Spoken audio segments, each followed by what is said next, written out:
Mes chers compatriotes, hôtes étrangers qui vivez parmi nous, au seuil du Nouvel An, je suis heureux de m'adresser à vous pour vous présenter mes vœux.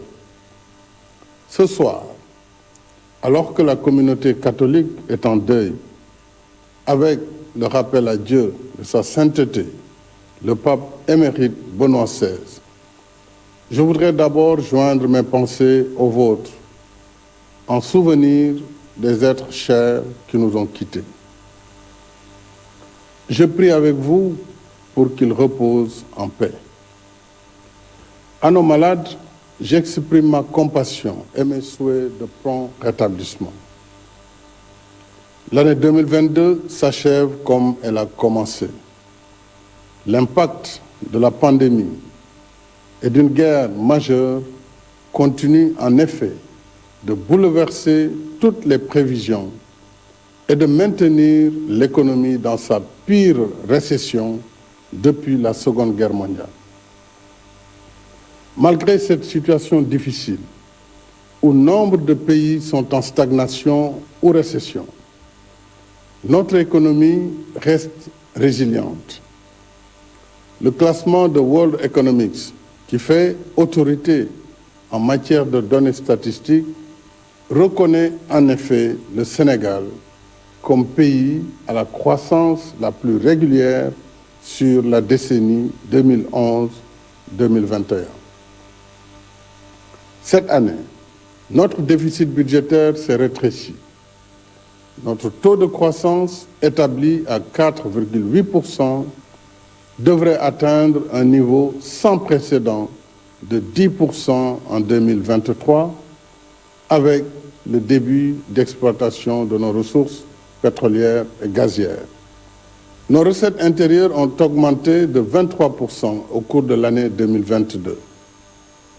Grâce à la bonne performance de nos régies financières, qui ont réussi un taux de recouvrement plus que satisfaisant de 90% par rapport à l'objectif fixé. Ces efforts nous ont donné plus d'autonomie budgétaire en permettant de couvrir 85% des dépenses publiques internes de l'État. Dans le même esprit de bonne gouvernance des affaires publiques, l'exploitation du rapport de la Cour des comptes sur la gestion financière de la pandémie Covid-19 suivra son cours conformément aux dispositions légales et réglementaires en la matière. Mes chers compatriotes, dans un contexte mondial particulièrement difficile, marqué par une hausse généralisée des prix, j'ai souhaité faire de l'année 2022 une année sociale dédiée à la protection du pouvoir d'achat des ménages. C'est le sens des mesures portant sur l'augmentation substantielle des salaires pour un montant cumulé de 236 milliards de francs CFA. La subvention des prix du carburant, du gaz et des denrées de première nécessité pour plus de 750 milliards. La renonciation par l'État de 157 milliards de recettes fiscales sur des produits importés comme le riz, le blé, le maïs, le sucre et l'huile, afin d'éviter leur renchérissement pour le consommateur. Enfin, le soutien direct à 543 000 familles vulnérables par transfert d'argent pour plus de 43 milliards. À cela s'ajoutent les décisions issues des concertations nationales sur la lutte contre la vie chère, visant à contenir la tendance inflationniste des prix, y compris le loyer. Je remercie l'ensemble des acteurs économiques et autres forces vives de la nation qui ont contribué au succès de cet exercice de solidarité nationale. L'effort de protection sociale sera renforcé en 2023 avec la mobilisation de plus de 450 milliards au titre des produits alimentaires et énergétiques. Celles concernant le carburant et l'électricité seront cependant ajustées et mieux ciblées en faveur des couches sociales les plus nécessiteuses. En outre, les bourses de sécurité familiale seront portées de 25 000 francs CFA à 35 000 francs CFA par trimestre et élargies à de nouveaux bénéficiaires sur la base de critères de vulnérabilité. C'est dire, mes chers compatriotes, que le gouvernement reste dans le temps de l'action, de la sensibilité sociale, par la veille, l'écoute et la proximité, mais également de l'offensive économique.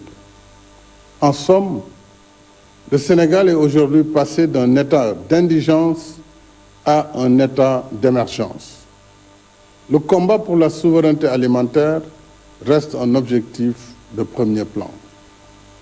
Ainsi, en 3 ans, le budget de la campagne agricole a doublé, passant de 40 milliards en 2019 à plus de 80 milliards en 2022, pour soutenir les producteurs en semences, engrais et matériel agricole. Cette année encore, grâce à l'intensification de nos efforts et une pluviométrie abondante, les récoltes sont satisfaisantes, avec plus de 3,6 millions de tonnes pour les céréales et 1,5 million respectivement pour l'arachide et les produits horticoles. Nous ferons encore mieux avec les nouveaux aménagements hydro-agricoles en cours, une meilleure maîtrise de l'eau et le développement progressif des agropoles, des domaines agricoles communautaires et des fermes Natangué et Warui. Dans le cadre de la modernisation du secteur agricole, je me réjouis d'annoncer l'acquisition prochaine de plusieurs matériels et équipements, dont des tracteurs, moissonneuses, batteuses, kits d'irrigation, magasins de stockage et chambres froides. Mes chers compatriotes, en dépit de la crise, nous poursuivons résolument nos chantiers d'infrastructure, parce qu'il ne peut y avoir d'émergence sans infrastructure de base. Cette année, nous avons achevé des projets emblématiques comme la première phase du TR, le stade Abdoulaye Wade, le pont Nelson Mandela de Foundiougne et celui de Marsassoum, l'autopont de Keur-Massar, les axes routiers Tambacounda, Goudiri, Kidira et Louga, Dara, entre autres. Au total, 60 chantiers d'infrastructure sont actuellement en cours d'exécution, mettant à contribution le secteur privé national et une main-d'œuvre intensive. Il s'agit, entre autres, de la ligne BRT entre Guédiawaye et Dakar, de la seconde phase du TR entre Diamniadio et Aïbédé, de la route du Dandemayo, de l'axe Kidira-Bakel, de l'autoroute du Nord, Dakar-Tivaouane, Saint-Louis, dont les travaux démarrent en 2023 en cohérence avec le regain de trafic lié à l'exploitation de nos hydrocarbures. Du programme de connectivité des zones de production agricole dans les régions de Kaffrine, Kaolack et Thiès, dont le montage financier est bouclé, et du programme spécial de désenclavement, un vaste chantier quinquennal qui a déjà démarré pour réaliser 2850 km de routes ainsi que des ouvrages d'art en milieu rural et urbain. À terme, ce programme mobilisera 60 entreprises nationales et générera 50 000 emplois. S'y ajoutent les projets spécifiques d'équité territoriale exécutés par le PUDC, le PUMAN et Promoville pour un maillage complet du pays en route bitumée, pistes carrossables, infrastructures hydrauliques et électriques.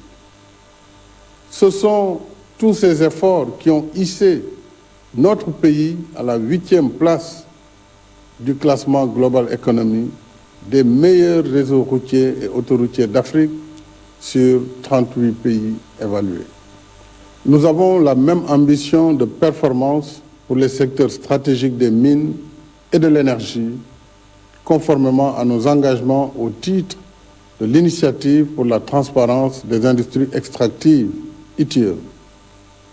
Le conseil d'administration de l'ITIE a ainsi reconnu en octobre dernier que le Sénégal a atteint un score très élevé dans la mise en œuvre de l'ITIE suite à sa seconde validation, avec la mise en ligne transparente des contrats miniers, pétroliers et gaziers, tous accessibles au grand public. Je suis heureux d'annoncer que de bonnes perspectives sont devant nous pour réaliser au plus vite l'accès universel à l'électricité. Les travaux de notre projet pétrolier Sangomar et du projet gazier GTA que nous partageons avec notre voisin mauritanien sont exécutés respectivement à 71 et 85%, avec la participation d'entreprises et de main-d'œuvre sénégalaises, donnant plein effet à notre politique de contenu local. Dans la perspective de nos premières productions en 2023, notre pays a adhéré en novembre dernier à l'Organisation des pays africains producteurs de pétrole afin de défendre ses intérêts dans le cadre de la solidarité africaine. D'autre part, la Sénélec a renforcé ses capacités avec la mise en service de la centrale électrique de Malicounda et notre quote-part de 33% dans la centrale hydroélectrique de Gouina. À cela s'ajoute le nouveau programme d'installation de 115 000 lampadaires solaires, prioritairement dans les communes non bénéficiaires de la première phase et l'électrification de 2000 villages au titre de la phase 2 du PUDC. Tout comme l'électricité, l'eau et l'assainissement restent au cœur de mes priorités. Comme promis, nous avons satisfait cette année une vieille doléance avec la réalisation du projet d'alimentation en eau potable des îles de la Basse-Casamance. De même, les travaux de la première phase de l'usine de dessalement d'eau de mer des Mamelles ont démarré. Ce chantier sera suivi par celui du dessalement d'eau de mer sur la Grande Côte pour 300 000 m3 par jour, extensible à 400 000 m3, afin de couvrir les besoins de Dakar, Thiès et Mbour. Nous lancerons en 2023 le projet d'exploitation des eaux de surface du bassin de Nanija-Bolom, dans le département de Koungheul, soit 46 millions de mètres cubes par an, pour mettre en valeur 12 000 hectares et arrêter l'avancée des eaux salées.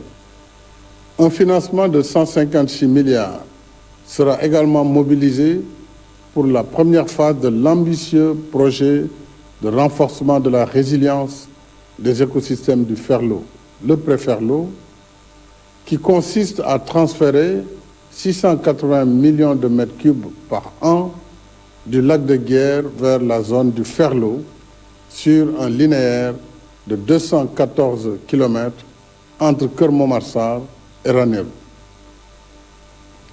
Le Préferlo contribuera de façon substantielle à la souveraineté alimentaire de notre pays, en mettant en valeur tout le potentiel d'agriculture et d'élevage du terroir. J'ai aussi demandé au gouvernement de renforcer la politique des branchements sociaux pour soutenir les couches vulnérables en milieu urbain et rural. Pour un Sénégal de tous, un Sénégal pour tous. Et parce que l'eau est un minimum vital, je tiens particulièrement à ce que chaque famille, quelle que soit la modestie de ses moyens, puisse accéder à l'eau potable. En matière d'assainissement, d'importants chantiers sont en cours, avec la finalisation des travaux de renforcement des capacités de la station de Cambérène. Le lancement du projet de renouvellement du collecteur Hann-Fann pour régler une vieille préoccupation des communes de Hann, Fann.e, Amitié, Grand Dakar, Biscuiterie, Mermoz Sacré-Cœur, Sicap Liberté, Dieuppeul-Derklé, Grand Yoff et des HLM. Enfin, la poursuite du programme d'assainissement des villes de Dakar, Kaolack, Louga, Matam, Pikine, Rufisque, Tambacounda, Saint-Louis, Tivaouane et Touba. Dans la quête d'émergence, notre système éducatif reste le cœur battant qui irrigue le corps social et donne vie et espoir à la nation.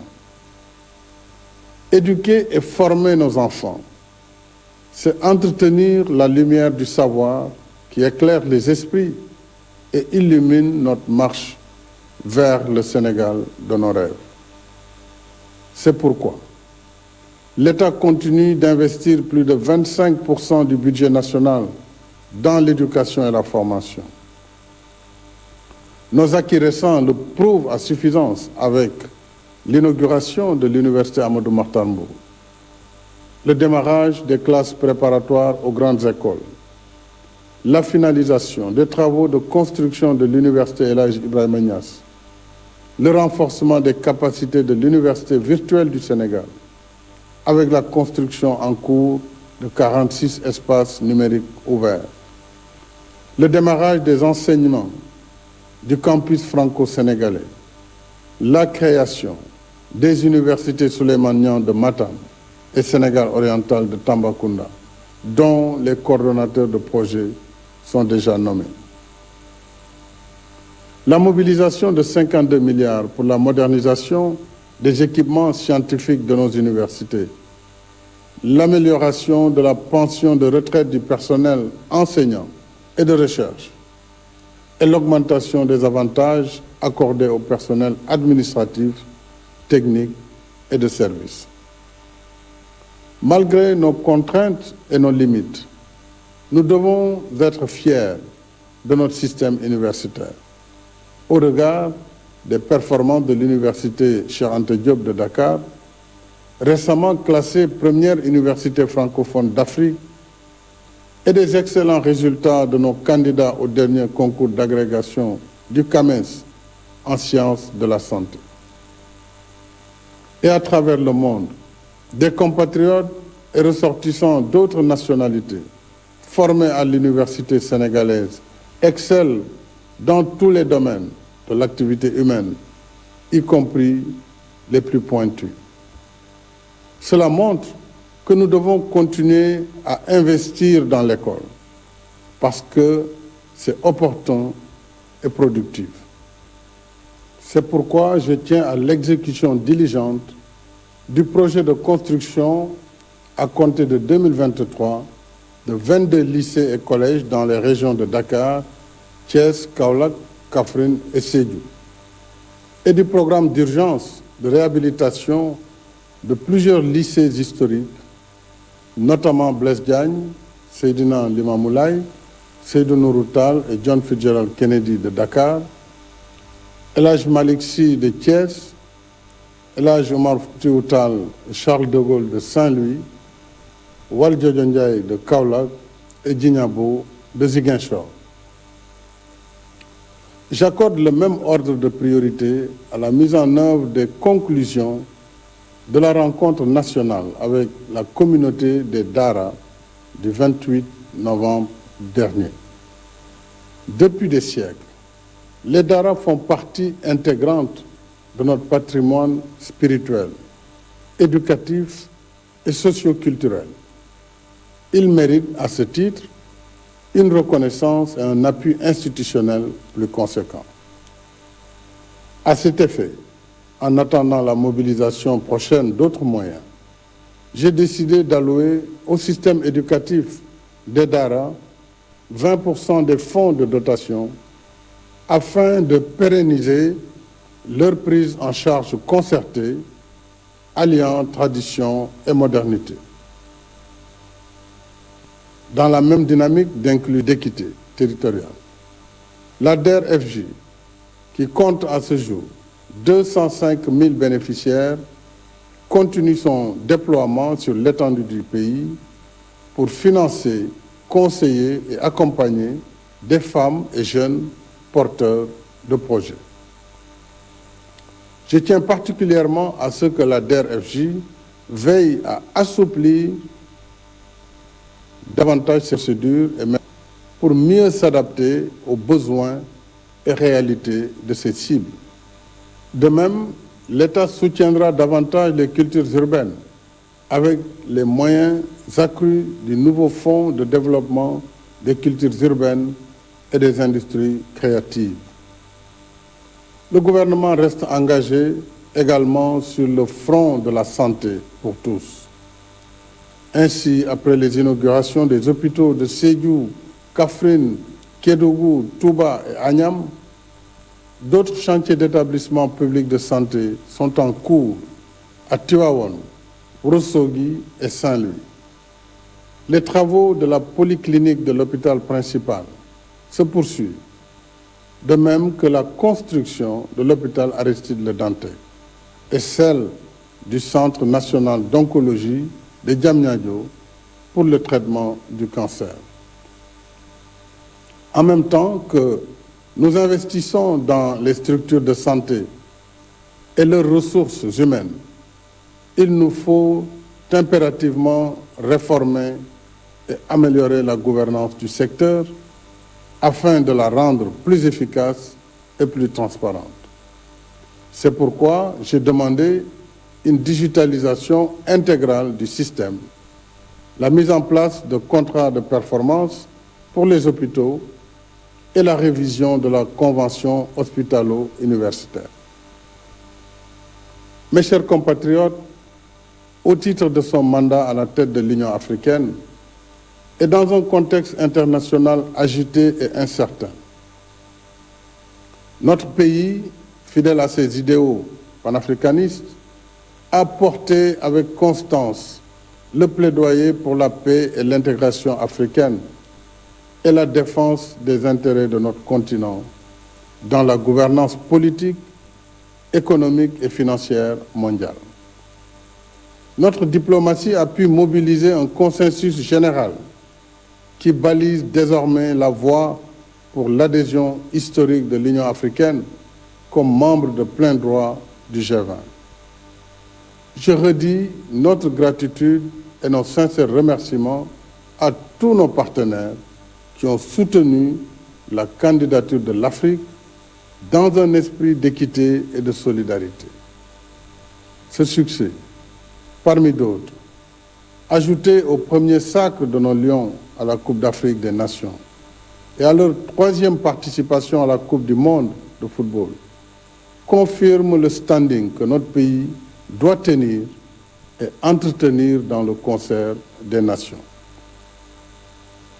Ce rang qui nous vaut le respect et la confiance de l'Afrique et du monde, nous le devons surtout à notre héritage commun de nations libres, unies dans sa diversité, paisible et stable dans un monde continuellement percuté par la violence et l'antagonisme jusqu'à nos frontières. Chacun de nous est le légataire de cet héritage. En conséquence, nous avons la responsabilité individuelle et collective de surmonter nos différences afin de cultiver notre vivre ensemble et le préserver des périls qui font le malheur des peuples. Nul ne doit s'imaginer plus grand ou plus fort que cette nation qui nous abrite tous. Nous sommes parce que le Sénégal est. Si nous sommes là aujourd'hui, rassemblés en tant que nation, c'est bien parce que nos anciens nous ont couvés et portés sur les épaules. Notre honneur, c'est d'en faire autant pour nos enfants, en consolidant chaque jour le pacte de bienséance, de solidarité et de fraternité humaine qui lie cette nation, génération après génération. Cette tâche qui nous incombe tous, moi au premier chef, je continuerai d'y veiller de toutes mes forces pour un Sénégal toujours uni, paisible, stable et prospère. À toutes et à tous, mes chers compatriotes, j'exprime mes sentiments affectueux avec mes vœux les meilleurs de paix, de bonne santé, de bien-être et de réussite. Bonsoir et déwénati.